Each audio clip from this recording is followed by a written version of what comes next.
भाद्रपद की पूर्णिमा और आश्विन माह के कृष्ण पक्ष को पितृपक्ष होता है। किस तरह पितरों तक पहुंच जाता है श्राद्ध का भोजन और दान? आओ जानते हैं इस तरह के सभी प्रश्नों के उत्तर। किस तरह धरती पर आते हैं पितर? सूर्य की सहस्र किरणों में जो सबसे खास है उसका नाम अमा है। उस अमा नामक प्रमुख किरण के तेज से सूर्य तीनों लोक को प्रकाशित करते हैं।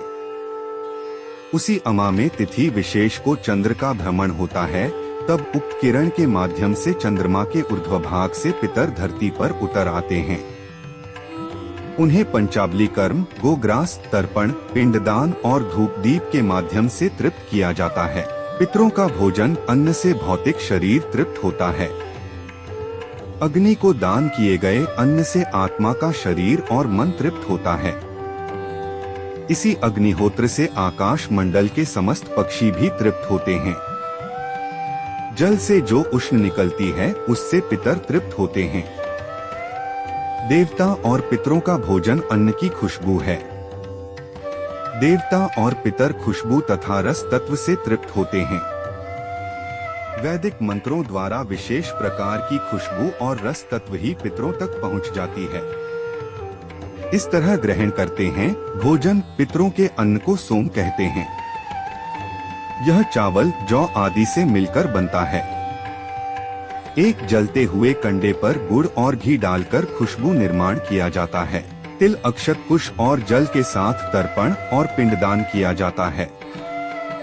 अंगुलियों से देवता और अंगूठे से पितरों को अन्न जल अर्पण किया जाता है। अर्पण किए गए अन्न और जल के खुशबू को पितृ ग्रहण करते हैं। कैसे पहुंचता है पितरों तक भोजन? पुराणों अनुसार पितरों और देवताओं की योनि ही ऐसी होती है कि वे दूर की कही हुई बातें सुन लेते हैं, दूर की पूजान्न भी ग्रहण कर लेते हैं और दूर की स्तुति से भी संतुष्ट होते हैं। पृथ्वी पे किया हुआ श्राद्ध उन्हीं मानव पितरों को तृप्त करता है जो पितृलोक की यात्रा पर हैं। वे तृप्त होकर श्राद्ध करने वाले के पूर्वजों को जहाँ कहीं भी वो रहते हो जाकर तृप्त करते हैं। नाम गोत्र के आश्रय से विश्वदेव एवं अग्निमुख हवन किए गए पदार्थ आदि दिव्य पितर ग्रास को पितरों को प्राप्त होता है।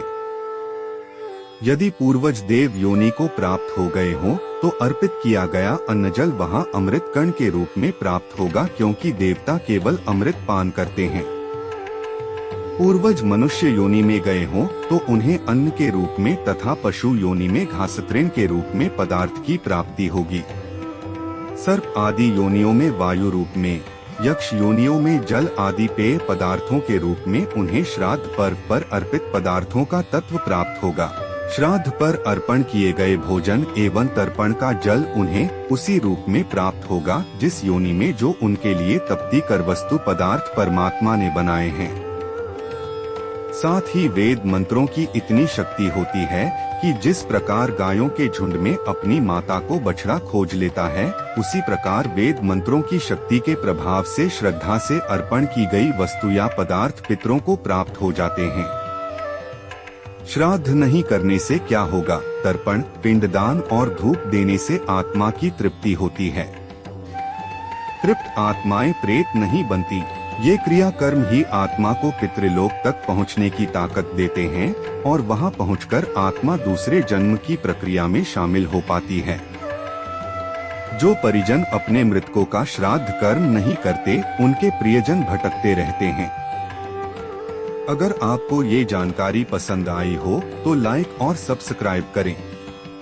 जय श्री पितृदेवाय नमः।